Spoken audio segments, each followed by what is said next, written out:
Mbah tuh orang yang tidak suka dingin. Jadi dia sakit, masuklah dia ke rumah sakit. Rumah sakit sana tuh ya kalau di tengah-tengah Manhattan atau Brooklyn Bridge sama itu kan jendelanya gede-gede gitu. Dia lihat salju turun, hujan turun, keluarlah air mata dia. I wish I was home. Dia bikin lagu Tanah Air. Makanya semua orang nangis denger itu. Iya. Karena itu dari sanubari dia yang apapun dikata orang nun indah negeri seberang, tapi kampung halaman aku lebih indah. Sorry ya, itu royaltinya gimana tuh Mbak Cin? Oh, keren. Mau ngomong saya ngeri ya. Even kayak lagu PSSI ini, kalau orang tanya gimana tuh lagu Tanah Air, aku belum bicara soal itu. Tapi buat saya itu untuk kepentingan bangsa dan negara. Use it. Kita sebagai keluarga Ibu Sud ya, ahli waris, kita happy sekali bahwa lagu itu menjadi core-nya dari PSSI main untuk dunia. Buat Pak Erik atau Pak Prabowo kalau dengar ini, kita let go lagu itu khusus untuk PSSI karena itu membawa nama bangsa dan rakyat Indonesia dan negara.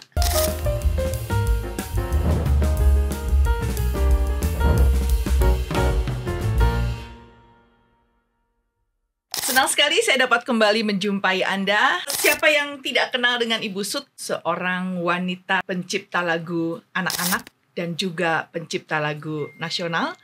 Dan Ibu Sud juga merupakan penggiat seni batik. Dan satu kebanggaan banget untuk kita semua bisa kehadiran Mbak Cin di podcast Women Value. Terima kasih. Di awal nih Mbak Cin, aku yang mau obrolin itu kan Mbak Cin ini ternyata juga darah seninya ada. Ada, saya desainer. Ya, desainer. Fashion and textile. Tapi kenapa nggak ada seninya di bidang musik ya Mbak? Nggak bakat deh. Tapi adikku ada. Oke. Jadi dia memang lama kan tinggal di Amerika. Sempet emang dia ambil konservatori. Jadi dia sempet ikut di Philharmony di New York, di mana gitu. Sekarang dia jadi chef, lucu ya. Oke. Jadi larinya kemana-mana ya. Bener. Sekarang kita ngobrolin tentang lagu-lagu. Oke.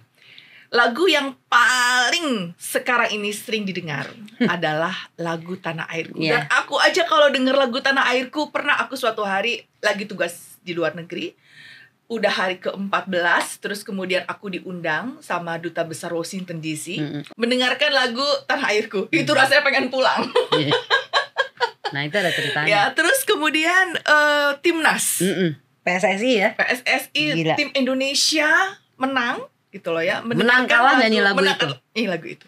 Nah, boleh dong cerita ketika Ibu Sud menciptakan lagu itu tuh bagaimana Mbak Cin? Oke. Lagu itu especially dia bilang sama aku, padahal ada cerita-cerita lain lagi menurut berita-berita lain gini. Yang tahu kan pasti cucunya sendiri ya gitu. Jadi tahun 62 waktu ada New York World Fair zamannya Presiden Kennedy di Amerika, Mbah tuh ditugasin sama Bung Karno untuk menjadi ketua delegasi Indonesia. Indonesia tuh kan ngirim siapa ya? Pemahat, pematung, pelukis, penari, pembatik, semua yang ada urusannya sama art. Masih ada Bagong Kusudiarjo ya waktu itu, masih ada Ida Bagustila, masih ada Nilo penari Bali yang nenek-nenek tua itu. Jadi Mbah ngitung-ngitung nih. Dia kan sama Bung Karno temennya dipanggilnya Nano-Nano aja. Sampai kapan nih ngomong Belanda? Sampai kapan nih kita udah pokoknya November selesai. Mbah tuh orang yang tidak suka dingin. AC, dingin, apa dia gak suka. Jadi mbahku pikir, oh ya udah deh, aman gue 6 bulan November balik. Tahu apa yang terjadi? In the middle of event itu terjadi. Jadi kan 140 apa 150 negara lebih ikut di World Fair itu. Nah, mereka kan tinggal di Manhattan, apartemen itu.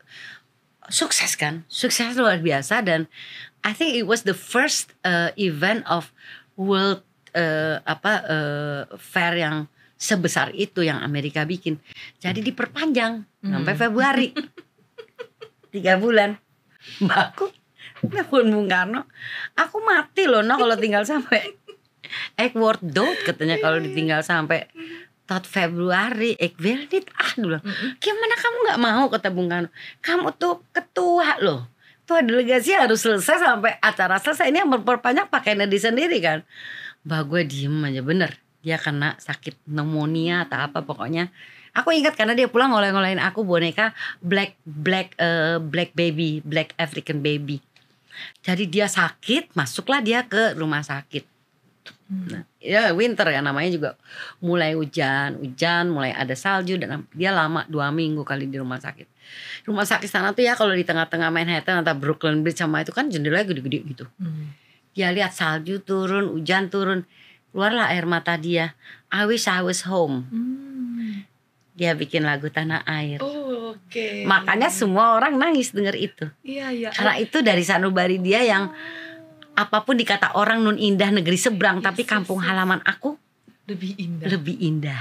Dan yang hebatnya di lagu itu kalau disimak, tidak ada bahasa Indonesianya. Kata-kata negara Indonesia nggak ada. Jadi dia boleh dipakai hakikatnya sama semua bangsa. Tanah airnya si ini yang tinggal di Swedia, yang tinggal di Amerika. Tanah air. Untuk mereka yang rindu tanah air mereka. Betul. Genius my grandma. Dia tidak sebut Indonesia. Tanah air itu bisa buat siapapun. Jadi itu diterjemahin lah sama orang-orang dalam bahasa Inggris. Gimana tuh pemain bola nggak nangis? Gimana tuh orang-orang yang membaca teks terjemahannya, kata-kata itu tanah air tuh bisa punya siapa aja, bukannya buat Indonesia. Your tanah air, my tanah air, everybody's tanah air. 9 months for her, masuk winter tuh dia mati rasanya. Aku bisa kebayang sih, dia ke rumah kita aja kan fully aircon rumah. Udah pakai pasmina, kaos kaki. Iya. Tapi sorry ya, itu royaltinya gimana tuh Mbak Cin? Oh, keren. Mau ngomong saya ngeri ya. Jadi gini. Maaf saya ngopi. Jadi gini, digital tuh kan berkembang sekarang luar biasa. Kan ada lagu menanam jagung kan, yang dipakai apa tuh, menanam jagung di kebun kita. Nah, whatever ya, lo mau edit mau terserah. Tapi boleh, nggak apa-apa. Gue kesel juga soalnya. Terus kita mau ngomong apa, dia udah di YouTube di mana-mana beredar di jutaan negara gitu. Kesel dong. Nah, dengan ada digital baru ini kita juga memahami dan mempelajari bahwa kita harus protect kita punya karya, which is lagunya Ibu Sud. Lewat itu semua kita harus coverage. Nah, jadi royalti Mbah lumayan banyak, Mbak. Lumayan banyak karena dipakai buat pendidikan, buat produk iklan, buat macam-macam dipakai. Dan itu tus M kali udah ya. Saya langsung kemas itu, meridu ulang, merekam ulang, mengedit ulang, mempartitur ulang, menyanyi ulang untuk bikin YouTube Ibu Sud official nantinya. Karena kalau dihitung dari 77 tahun hak cipta, hak waris keluarga dia, itu kita masih punya 55 tahun ke depan. Karena Mbah meninggal tahun sekian, itu udah jalan 22 tahun. Berarti kalau sekarang YouTube naik, dia masih ada 55 tahun yang kita bisa klaim sebagai ahli waris. After that itu kan jadi public domain kayak lagu-lagu Mozart dan sebagainya. Jadi saya tes nih, belum beredar, belum selesai karena saya lagi rekam sama Prof. Cut Deviana Daud Syah ya kan, lain kali boleh interview dia, orangnya menarik tentang musik Indonesia yang dia bawa dari apa, yang kenapa dia pulang dari luar negeri untuk ngurusin musik di Indonesia. Itu juga bagus untuk interview, untuk kemajuan musik enak Indonesia ya.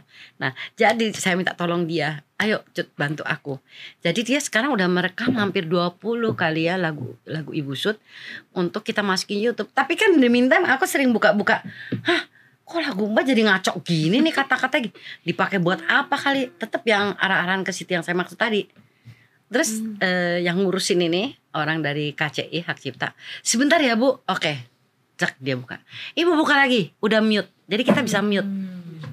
Kita harus masuk agregasi, harus masuk di kehakiman, pokoknya semua kita protect. Jadi kita boleh semena-mena berhentiin YouTube loh, karena nggak berkenan. Gue yang punya hak cipta kok, suka-suka gue. Misalnya lo nyanyinya buat yang boten-boten gitu dan kata tadi, gue gak senang dong liat YouTube semua orang ya lagunya Mbak kok kayak gini. Gue bisa muting. Tapi nanti kita boleh dong Woman Value puter lagu Tanah Airku. Enggak. Saya ngomong ini banyak yang disalahgunakan lagunya tapi kalau Ibu itu Sud. yang positif gak apa-apa, gak masalah. Tapi kan kayak tadi tuh yang saya bilang lagu Menanam Jagung, udah gitu kata-katanya diganti pakai gak ngerti deh gitu. Kita bisa langsung cak. Jadi froze ya, jadi mereka bisu gak ada suara. Untuk yang positif oke ya Mbak? Oh ya harus. Tapi kita kalau harus kalau gitu. yang diubah syair dan lain-lain no. Loh, kalau diubah syair atau apa itu kan pasti untuk kebutuhan komersial atau untuk kebutuhan apa. Paling kita nanti tanya, pernah sih saya nggak mau sebut institusi apa. Waduh, dia semena-mena banget tuh pakai lagu Ibu Sut. Terus udah izin belum gitu kan. Dan ini untuk sebuah komersil. Saya suruh orang KCI hubungin, dia kena denda sama kita, penalti. Ada penaltinya. Oke. Jadi even kayak lagu PSSI ini, kalau orang tanya gimana tuh lagu Tanah Air, aku belum bicara soal itu. Tapi buat saya itu untuk kepentingan bangsa dan negara. Use it.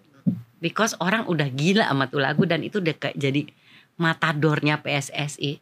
Kita sebagai keluarga Ibu Sut ya, ahli waris, kita happy sekali bahwa lagu itu menjadi core-nya dari PSSI main untuk dunia.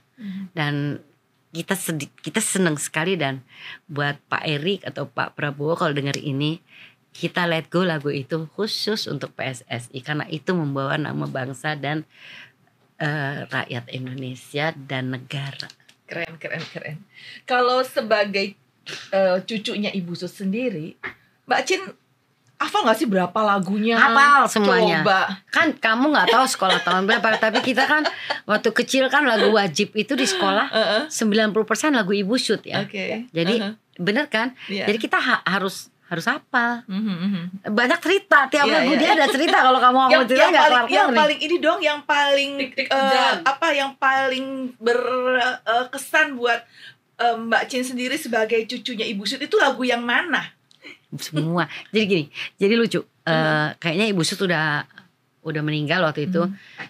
Dapat penghargaan. Penghargaan dia udah ada lah, bintang maha segala dari Pak Harto ada. Tapi kan kayak event besar tuh kayak Indofood tuh kan gede banget kalau bikin event. Mbah tuh dapat, jadi saya yang wakilin di JCC, inget banget. Tiba-tiba lagi dari balik panggung, saya masih diem, ada ibu-ibu tegur saya, dia juga akan mendapatkan sebuah penghargaan lah gitu ya. Mbak Karmanita, iya, kenalin saya Kakak Mia. Ingat gak lagu Kakak Mia? Tahu lah, Kakak Mia minta anak barang seorang. Nah ini lucu. Iya Kakak Mia. Terus dia liatin aku tuh gini, ini Kakak Mia yang lagunya ada Mbah punya gitu kan, yang minta anak barang seorang. Iya, gimana sih ceritanya? Aku tanya sama dia. Jadi saya tuh dulu punya sekolah vokal anak, si Kakak Mia itu. Mbah, amazingly, dia kalau bikin lagu tuh siulan. Oh iya, dia bikin part itu pakai siulan. Dia punya biola dikasih ke Idris Sardi dulu, karena Idris Sardi mau belajar biola. Jadi buat saya Mbah, ya buat kamu aja. Jadi Mbah gak penting, dia pakai siulan. Nah, untuk mengetahui, ini dicatat ya, tidak semua lagu bisa dinyanyikan sama semua umur anak. Sekarang kita udah kacau. Anak kecil nyanyi lagu Celine Dion ya. Itu vokal anak, itu pita suara tuh ada ritme umur, ya kan? Jadi Mbah untuk mengetahui lagi yang dia bikin tadi, ini cocoknya untuk umur berapa? Dia pinjam anak dari sekolahnya Kakak Mia. Vokal kan? Oh nggak cocok Mia, minta lagi yang umurnya segini. Makanya dia bikin lagu akhirnya, Kakak Mia minta anak bareng seorang. Ternyata itu adalah pinjam untuk ngetes lagu Mbak ini untuk umur berapa.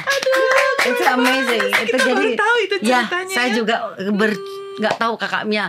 Kalau masih ada Kakak Mia, ayo dong ketemuan lagi. Saya ingat banget, itu udah lama sekali, dan saya anggap Kakak Mia tuh very inspiring aku banget gitu.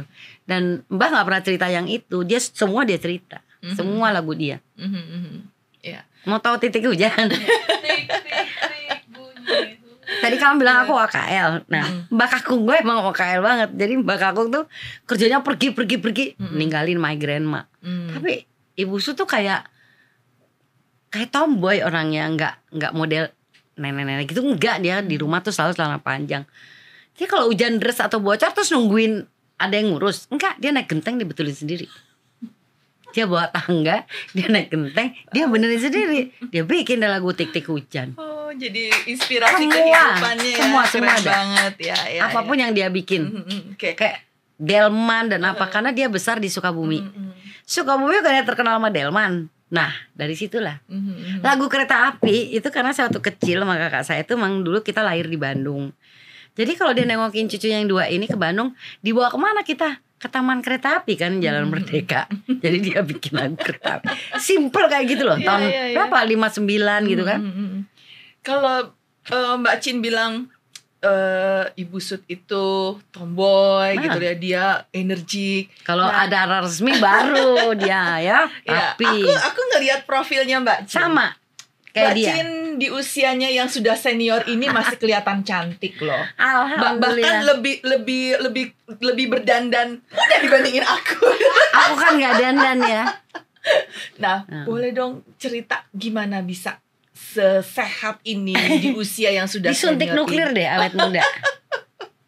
Gimana ceritanya Aku disuntik pernah nuklir? sakit dulu sehingga aku harus pengobatannya nuklir ya. Terus aku pikir-pikir, Sakit apa Mbak? aku CA dulu. CA-nya tuh di hormonal system yang Umur berapa waktu itu Mbak? oh, aku lupa ya 30 apa 31. Oke. Ya, jadi Survive berapa tahun sampai sekarang? udah berapa ya? 20? 30? Ada. Wow. Udah segitu Jadi lama. buat yang penyintas cancer jangan takut karena 30 tahun Mbak Cin terlihat muda, terlihat sehat. So terus gimana Mbak? Didikan juga sih kali ya Didikan semua ya. juga ya, dari Kita ibu. dibiasain dari kecil tidak cengeng. Nggak bisa bilang nggak bisa tuh nggak boleh ya kan. Ya kecil-kecil deh misalnya. Kita dapat uang saku kecil ya. Kalau kita nakal pasti uang sakunya ditarik ya. Otak gue nggak buntu loh di situ. Aku ingat dulu aku punya rumah Barbie. Tahu kan rumah-rumah Barbian. Tahu, ya. Rumahnya gede lah Iya, semeja iya, ini iya. nih. Taruh aja depan pagar.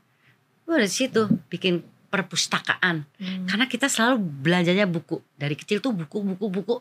Mainan sekali-sekali. Tapi buku lebih banyak daripada mainan. Terus ngapain? Buku zaman dulu kan ya tahun berapa tuh? 60, 65, 62, 63. Kan bukunya semua dalam bahasa Belanda ya? Atau Inggris. Terus pembantuku bilang gini, Non mau gimana? Mereka kan gak ngerti bahasanya non gitu kan. Ya gak apa-apa, tidurannya sini ntar aku yang terjemah. Jadi aku punya perpustakaan, punya uang, udah bisa cari duit umur segitu. Keren. Nah itu jadi nggak boleh ada jalan buntu, nggak bisa bilang. Begitu, "Aduh, nggak bisa." itu juga untuk yang kesehatan. Mau Mbak nggak Cin mau, ketika jadi terkena cancer begitu itu. aku dikatakan gitu ya, karena simptomnya udah aku diamin bertahun-tahun dan mungkin dari umur belasan aku udah punya, aku juga nggak tahu. Tapi aku begitu dokter bilang semena-mena tuh aku dalam hatiku gini, sompretnya nih dokter, dia belum apa ya, belum interme dia udah bisa bilang gitu. Dia belum ngambil apapun dari badanku dia bisa nyebut gitu. Ini gila nih dokter dalam hati aku kan. Nah aku kan zaman itu shock luar negeri itu hampir setahun berapa kali. Lagi aku di luar negeri juga aku coba deh ke hospitalnya periksa. More or less jawabannya sama. Model gue tuh bukan yang ini udah ya nggak bisa. Hah nggak bisa? Nggak mungkin. Karena dari kecil dibilang nggak ada yang tidak mungkin gitu kan. Jadi aku langsung berinternet ria. Tahu zaman dulu internet sulit loh. Yang masih model teng komentar zaman gitu. Paling cepat ke business center hotel kan. Nah, teman gue banyak yang punya hotel. Enggak usah disebutkan. Jadi boleh pakai 24 jam business center. Udah aku browsing sendiri tuh. Kemana kira-kira aku minta opini untuk ngecek lagi nih. Berarti kan yang ketiga apa keempat tuh. Orang sekarang ya, wah ibu kena ini, aduh mati gue. Kalau gue enggak. 1, 2, 3, 4 gue cari yang mengena di otak gue baru gue jalanin. Karena itu namanya akal. Kiri kanan aku terbangun dari kecil. Dah akhirnya dapet jawaban. Rumah sakit Singapura yang pemerintah punya itu yang buat aku lebih make sense pertanyaannya. Jawabannya dari pertanyaan aku. Pergi aku ke situ. Mulai aku berobat dan setelah sekian tahun research itu akhirnya aku disuntik nuklir. Nuklir di zaman Nagasaki itu kan banyak orang terisolasi sampai hari ini pun pulau itu dinyatakan radiated sehingga tidak bisa orang masuk ke situ kan. Tapi orang yang budak kepalanya bolong otaknya kelihatan masih hidup loh sampai umur 80 tahun baru dia mati. Berarti nuklir itu juga menghidupkan orang. Makanya setelah Perang Dunia Kedua di research untuk penyembuhan. And I got that for 26 years. So, gue mikir juga kali gue gak punya keriput ini. Mungkin karena aku disuntik nuklir sekian lama ya. Kali loh. Gak tahu kan juga. Buah-buahan sekarang supaya nggak cepet busuk kan juga ada nuklirisasi di situ Gak juga. tahu gue. Gak tahu Yang penting gue. kesehatannya udah suntik Yang penting nuklir ya, ya Mbak bener. Cin. Iya. Tapi untuk menjaga kesehatan seperti Semua orang sakit atau sembuh atau sehat atau gak sehat, cuma satu kuncinya, makanan. That's it. Lifestyle kita gak bisa rubah orang lifestyle seperti yang kita mau ya. Tapi yang namanya asupan makanan itu is number one. Dan mau gak mau dengan nuklir itu saya punya tulang keropos. Itu side effect yang paling harus saya hadapin. Dan udah ada 8 titik mulai dari tulang belakang sini sampai ke panggul. Udah pasti. Jadi akhirnya yang harus aku perhatiin adalah makanan. Saya 90% makannya ikan, tidak ayam, tidak daging. Nasi? Nasi pun 10 tahun terakhir saya ganti dengan nasi yang non karbo. Dulu nasi merah. Jadi maksud saya, orang bilang, ih nasinya gak enak. Kok nasi enak? Yang enak tuh lauk, bukan nasi gitu kan. Jadi kalau mesti repot nasinya diganti, ya kan? Saya gitu aja. Ya batik itu apa sih? Kamu jangan bilang batik itu motif, warna, bukan loh. Batik itu proses dari pembuatan tekstil. Printer keren nih dari Cina, gila-gila. Dia bisa loh ngambil motif misalnya 3 negeri terus di print. Sakit hati gak ya ngebatik? Orang Indonesia jangan keliru beli meteran di toko batik. Duh, jangan deh, jangan so stupid. Tiba-tiba itu cuman bikinan China, dia bikin motif batik berjuta-juta meter. Sakit hati gak pembatik kita? Sakit loh. Sementara UMKM pergerakan di kain tekstil batik maupun tenun maupun ikat, itu lagi kita kena global problem tahun 98. Itu yang menghidupi keekonomian kita.